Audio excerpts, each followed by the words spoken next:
আসসালামু আলাইকুম রহমতুল্লাহি ওয়া বারাকাতুহু। আজকে আমরা জানবো কিভাবে বেফাকুল মাদারিস আরবিয়া বাংলাদেশের রেজাল্ট দেখে। আপনি যেহেতু এই ভিডিওতে চাপ দিয়েছেন, অর্থাৎ আপনিও হয়তোবা বেফাকুল মাদারিস আরবিয়া বাংলাদেশের পরীক্ষার্থী যা পরীক্ষা দিয়েছেন। তো চলুন কথা না বাড়িয়ে মূল ভিডিওতে যাওয়া যাক। মূল ভিডিওতে যাওয়ার পূর্বে এখনো যারা ম্যাথ জীবন চ্যানেলটি সাবস্ক্রাইব করেননি, এ সকল গুরুত্বপূর্ণ বা প্রয়োজনীয় ভিডিও পেতে আমাদের চ্যানেলটি সাবস্ক্রাইব করে রাখুন। তো বেফাকুল মাদারিসিল আরবিয়া বাংলাদেশের রেজাল্ট দেখতে হলে আপনাকে একটি ব্রাউজার সিলেক্ট করতে হবে। তো আমি গুগল ব্রাউজারটি সিলেক্ট করলাম। তো আমরা গুগলে চলে যাই। আসলে গুগলে যাওয়ার পরে এখানে সার্চ বক্স পাবেন। এখানে ট্যাপ করে আপনাকে লিখতে হবে বেফাকুল মাদারিসিল আরবিয়া বাংলাদেশ।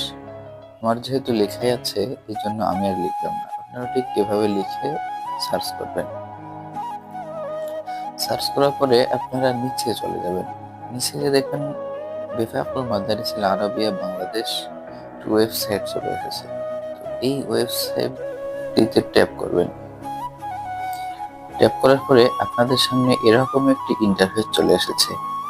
তো আপনাদেরকে প্রথমে বের করতে হবে আপনারা কোন সালে পরীক্ষা দিয়েছেন সেটা। আপনারা কেন্দ্রীয় পরীক্ষা নির্বাচন করুন, এখানে ট্যাপ করবেন।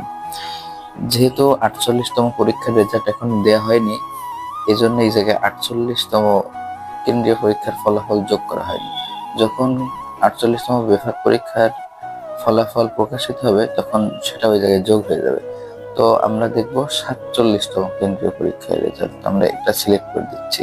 এবার নিচে আমরা মারহালা নির্বাচন করব। আপনি যেই বর্ষে পরীক্ষা দিয়েছেন সেটি নির্বাচন করেছেন। তো আমি যদি মুতাওয়াসিতা পরীক্ষা দিয়েছি সেজন্য আমি এটি সিলেক্ট করলাম। তো রোল নং লিখে দেবেন। আমারটা আমি লিখে দিলাম। তারপরে নিচে দেখতে পাচ্ছেন রেজিস্ট্রেশন নং, এখানে চাপ দিবেন। তারপরে আপনার রেজিস্ট্রেশন নংটি আপনি লিখে দেবেন। তারপর নিচে দেখতে পাবেন সার্চ অপশনে আপনারা ক্লিক করে দিবেন। তো ক্লিক করে দেওয়ার পর আপনারা দেখতে পাচ্ছেন নিচে আমার রেজাল্ট নাম্বারটি চলে এসেছে। তো এভাবেই আপনাদের বেফাকুল মাদারিসিল আরবিয়া বাংলাদেশের রেজাল্ট নাম্বারটি খুব ভালোভাবেই দেখতে পাবেন।